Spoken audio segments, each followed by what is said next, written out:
ভাই এই যে বসে আছি আপনার 1:40 থেকে মোটামুটি যে এখন 3টা বাজে। আপনার যে শ্রমিক ভাইরা আন্দোলন করেছে তাদের ছুটির জন্য এই যে মনে করেন যে জামে পড়ে আছে, এই যে এই রোজা রমজানের দিন এখন কি করব কোন। এখন আন্দোলনের দরকার, এখন আমাদেরও মনে করেন যে রোজা থেকে জামের মধ্যে জানি না কতক্ষণ আর থাকতে হবে। সামনে ঈদ, সেই মনে করেন যে যাব, কি অবস্থা দেশে। বসে আছি প্রায় 1 ঘন্টার উপরে। শ্রমিক আন্দোলন, এই যে গার্মেন্টস এর কি সমস্যা তা জানি না, কিন্তু রাস্তা বন্ধ লাগে বসে আছি। পৌঁছাতে থেকে লেটে আছে ভাই, সেই মানিকগঞ্জ যাবো এখন। রোজা রেখে এই মাল কি টানা যায়? এত ভোগান্তি কি পোষায় আমাদের? সেই কোম্পানি থেকে যে আর্জেন্ট সুতা, গার্মেন্টস এর এই সুতা নিয়ে যাচ্ছি।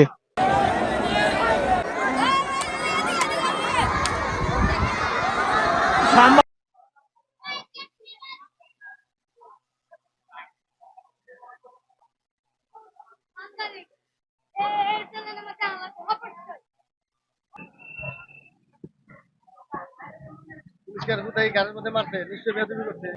ওই যে সেনাবাহিনীর গুরু বইতেছে 500